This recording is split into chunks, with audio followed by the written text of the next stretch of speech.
नमस्कार साथियों, स्वागत है आपका हमारे YouTube चैनल में। आप छत्तीसगढ़ की किस जगह से हमारे समाचार सुन रहे हैं, कृपया कमेंट बॉक्स में लिखकर हमें जरूर बताएं। रायपुर से प्रस्तुत हैं छत्तीसगढ़ के प्रादेशिक समाचारों के साथ मैं रजनी शुक्ला। पहले मुख्य समाचार। बीजापुर जिले में सुरक्षा बलों के साथ हुई मुठभेड़ में 3 माओवादी मारे गए।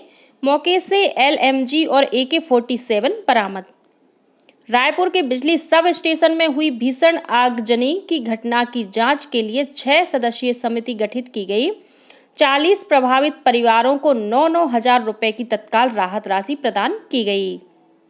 भारतीय जनता पार्टी के स्थापना दिवस पर कल पार्टी ने विभिन्न कार्यक्रम आयोजित किए और प्रदेश में अगले 2 दिनों के दौरान कुछ स्थानों पर हल्की से मध्यम वर्षा होने की संभावना। अब समाचार विस्तार से। बीजापुर जिले में कल सुरक्षा बलों के साथ हुई मुठभेड़ में 3 माओवादी मारे गए हैं। इनमें से एक माओवादी पर 25 लाख रुपए का इनाम घोषित था। सागर नाम का यह माओवादी प्लाटून नंबर 2 का कमांडर बताया जाता है। मिली जानकारी के अनुसार कल सुबह उसूर थाना क्षेत्र से सुरक्षा बल के जवान सर्चिंग पर निकले थे। इस दौरान तेलंगाना छत्तीसगढ़ सीमा पर डोली गुट्टा के जंगलों में सुरक्षा बलों और माओवादियों के बीच मुठभेड़ हुई, जिसमें 3 माओवादी मारे गए। मौके से माओवादियों के शव के अलावा एक लाइट मशीन गन, AK-47 सहित कई हथियार और गोला बारूद बरामद किए गए हैं। राजधानी रायपुर के रामनगर स्थित बिजली सब स्टेशन में शुक्रवार को हुई भीषण आगजनी की घटना की जांच के लिए Chhattisgarh state power distribution company ने 6 सदस्यीय समिति का गठन कर दिया है। यह समिति आग लगने के कारणों के अलावा इस दुर्घटना के लिए जिम्मेदार लोगों के बारे में जांच करेगी। इस बीच मुख्यमंत्री के सचिव P. दयानंद, राज्य के पुलिस महानिदेशक अशोक जुनेजा, रायपुर कलेक्टर डॉक्टर गौरव सिंह, जिले के वरिष्ठ पुलिस अधीक्षक संतोष सिंह तथा पुलिस प्रशासन के अन्य अधिकारियों ने कल भी घटनास्थल का दौरा कर राहत कार्यों का जायजा लिया और आवश्यक दिशा निर्देश दिए। आग बुझाने का काम अभी भी जारी है। कुछ उपकरणों में कल भी आग नजर आई। कलेक्टर के निर्देश पर राजस्व अधिकारियों ने आगजनी स्थल के आसपास रहने वाले 40 प्रभावित परिवारों को तत्काल राहत राशि के रूप में 9-9 हजार रुपए प्रदान किए।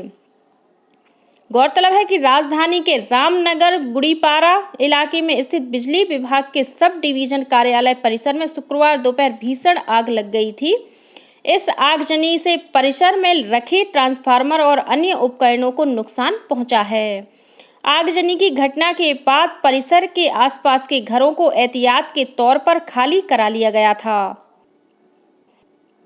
भाजपा के वरिष्ठ नेता और मुख्यमंत्री विष्णुदेव साय ने कल कवर्धा में राजनांदगांव से पार्टी प्रत्याशी संतोष पांडे के पक्ष में एक सभा ली। इस मौके पर श्री साय ने आरोप लगाया कि कांग्रेस ने अपने कार्यालय के दौरान कवर्धा को अशांत कर दिया था। उन्होंने कहा कि कांग्रेस सरकार में छत्तीसगढ़ अपराध और भ्रष्टाचार का गढ़ बन गया था।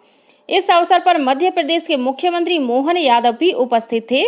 कार्यक्रम के दौरान प्रदेश कांग्रेस कमेटी के महामंत्री रहे चंद्रशेखर शुक्ला और जनता कांग्रेस छत्तीसगढ़ के नेता तथा जनपद सदस्य अश्विनी यदु सहित 250 लोगों ने भाजपा में प्रवेश लिया।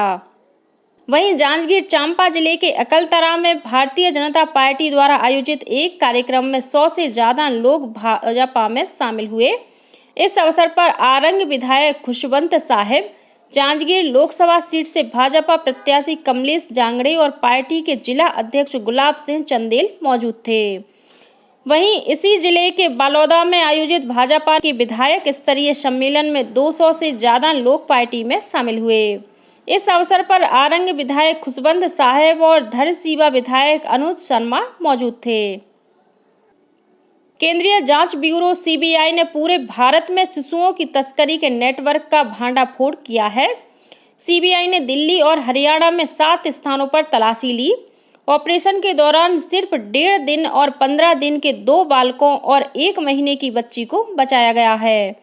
तलाशी के दौरान 5.5 लाख नगद रुपए और अन्य दस्तावेज बरामद किए गए हैं।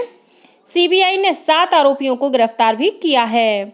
अब तक की जांच से पता चला है कि आरोपी विज्ञापन के माध्यम से फेसबुक पेज और व्हाट्सएप ग्रुप जैसे सोशल मीडिया प्लेटफॉर्म पर भारत भर के गोद लेने के इच्छुक निसंतान दंपतियों से जुड़ते हैं।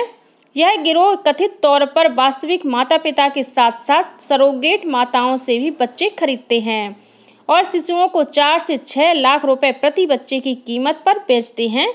ये आरोपी गोद लेने से संबंधित फर्जी दस्तावेज बनाकर कई निसंतान दंपतियों से लाखों रुपए की ठगी करने में भी शामिल हैं। निर्वाचन आयोग (ईसीआई) ने सोशल मीडिया प्लेटफॉर्म व्हाट्सएप पर प्रसारित हो रहे उस संदेश को गलत बताया है जिसमें 15 लाख ईवीएम गायब होने का दावा किया गया है। एक सोशल मीडिया पोस्ट में निर्वाचन आयोग ने कहा कि यह दावा भ्रामक है। यह भी बताया गया कि एक भी ईवीएम गायब नहीं हुई है और सर्वोच्च न्यायालय ने भी ईवीएम अनियमितता वाली याचिका को खारिज कर दिया है। चुनाव आयोग ने कहा है कि विश्वसनीय सूचना के लिए आयोग की आधिकारिक वेबसाइट को देखें। भारतीय जनता पार्टी के स्थापना दिवस के अवसर पर कल रायपुर के एकात्म परिसर स्थित भाजपा जिला कार्यालय में आयोजित कार्यक्रम में भाजपा के राष्ट्रीय सह संगठन महामंत्री शिव प्रकाश, प्रदेश अध्यक्ष किरण सिंहदेव, प्रदेश संगठन महामंत्री पवन साय सहित वरिष्ठ कार्यकर्ता शामिल हुए।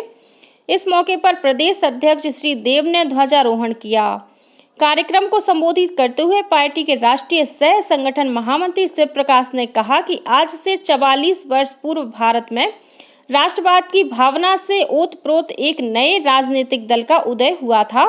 उन्होंने कहा कि भाजपा भारत को समृद्ध, सुदृढ़ और शक्तिशाली राष्ट्र के रूप में विश्व पटल पर स्थापित करने के लिए संकल्पित है।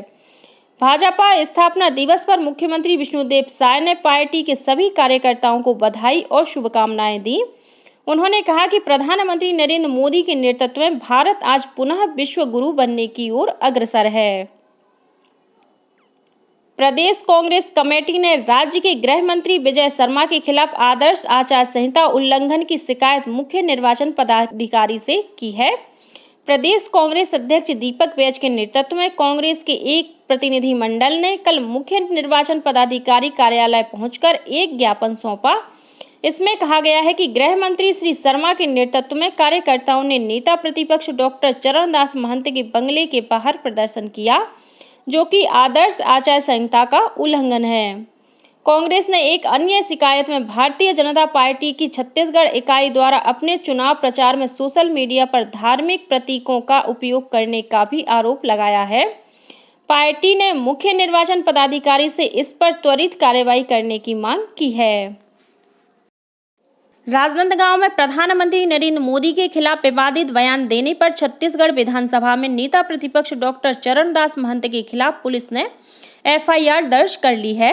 उन पर भारतीय दंड विधान की धारा 506 के तहत अपराध दर्ज किया गया है। चुनाव आयोग के निर्देश के बाद तहसीलदार मनीष वर्मा की शिकायत पर यह कार्रवाई की गई है। गौरतलब है कि बीती 2 अप्रैल को कांग्रेस प्रत्याशी व पूर्व मुख्यमंत्री भूपेश बघेल की राजनांदगांव के स्टेट हाई स्कूल मैदान में नामांकन सभा थी। इस सभा के दौरान डॉक्टर महंत ने अपने भाषण में प्रधानमंत्री मोदी का सिर फोड़ने, भूपेश बघेल को चुनकर दिल्ली भेजो जैसे विवादित बयान दिया था। भाजपा ने न केवल इस बयान की कड़ी निंदा की, बल्कि चुनाव आयोग में शिकायत भी दर्ज कराई थी। राजनांदगांव, कोरबा, बालोद और धमतरी जिले में बीते 24 घंटों के दौरान हुई सड़क दुर्घटना में एक बच्चे सहित 6 लोगों की मौत हो गई है। मिली जानकारी के अनुसार पारिवारिक कार्यक्रम में शामिल होने अमरावती से कार में सवार होकर भिलाई आ रहा परिवार राजनांदगांव के समीप ग्राम चिरचारी में हादसे का शिकार हो गया। इस घटना में कार चालक और एक महिला की मौत हो गई, जबकि 3 अन्य घायल हो गए। उधर कोरबा जिले के पाली थाना क्षेत्र में रंगोली चौक के पास यात्री बस की ठोकर से मोटरसाइकिल सवार 2 लोगों की मौके पर ही मौत हो गई। वहीं बालोद जिले में पार रास भड़की भाट बाईपास के पास ट्रक की चपेट में आने से 2 पहिया सवार एक युवक की मौत हो गई, जबकि एक अन्य युवक घायल हो गया है। वहीं धमतरी रायपुर नेशनल हाईवे में संबलपुर के पास स्कूली बच्चों से भरी जीप को एक तेज रफ्तार हाईवा ने टक्कर मार दी। इस दुर्घटना में एक बच्चे की मौत हो गई, जबकि 8 अन्य बच्चे घायल हुए हैं।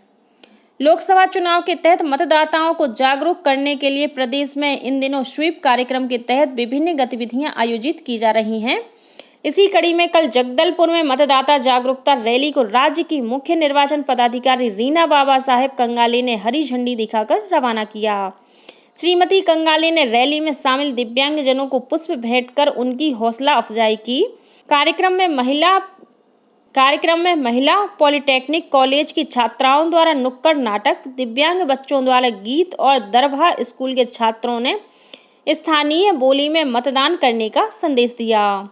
वहीं बालोद जिले में कल चुनई जगार हर घर संपर्क महाअभियान के तहत अलग अलग गांव, पारा, मजरा, टोला सहित अनेक घरों में केवल 15 मिनट में 1 लाख से अधिक लोगों को निमंत्रण पत्र देकर मतदान करने के लिए प्रेरित किया गया। इस कार्य को गोल्डन बुक ऑफ रिकॉर्ड की टीम ने गोल्डन बुक में जगह दी है। इस कार्यक्रम के लिए प्रत्येक गांव के पंचायत सचिव और रोजगार सहायक को नोडल अधिकारी नियुक्त कर 40 लोगों की टीम तैयार की गई है। उधर मुंगेली जिले के लोरमी विकासखंड के अंतर्गत सुदूर वनांचल ग्राम छपरवा में कल मतदाता जागरूकता कार्यक्रम के तहत कर्मा नृत्य, गीत संगीत, नुक्कड़ नाटक सहित विभिन्न गतिविधियों के माध्यम से बैगा आदिवासी परिवारों को मताधिकार के प्रति जागरूक किया गया। और अब पेश है मौसम का हाल। प्रदेश में आज और कल कुछ स्थानों पर हल्की से मध्यम वर्षा होने अथवा गरज चमक के साथ छींटे पड़ने की संभावना है। इसके अलावा 1-2 स्थानों पर अंधड़ चलने, आकाशीय बिजली गिरने और ओलावृष्टि होने के भी आसार हैं। मौसम विभाग के अनुसार बिलासपुर, दुर्ग और रायपुर संभाग के कुछ जिलों में वर्षा होने की संभावना है। और अब कुछ अन्य खबरें संक्षेप में। भाजपा विधि प्रकोष्ठ का प्रदेश स्तरीय सम्मेलन आज रायपुर स्थित पार्टी के प्रदेश कार्यालय में आयोजित किया जाएगा। रायपुर में एक अधिवक्ता के निधन के कारण न्यायालय में होने वाली सभी मामलों की सुनवाई को अगली तारीख के लिए टाल दिया गया है। इनमें कोयला घोटाला मामले में आरोपी सौम्या चौरसिया की जमानत पर सुनवाई भी शामिल है। ईडी की विशेष अदालत 12 अप्रैल को इस मामले की सुनवाई करेगी। कबीरधाम जिले में 2 दिवसीय भौरमदेव महोत्सव आयोजन की कल देर शाम शुरुआत हुई। बलौदाबाजार भाटापारा जिले में पुलिस ने अंतर्राज्यीय मोटरसाइकिल चोर गिरोह का पर्दाफाश करते हुए चोरी की 55 मोटरसाइकिल बरामद कर गिरोह के 6 सदस्यों को गिरफ्तार किया है।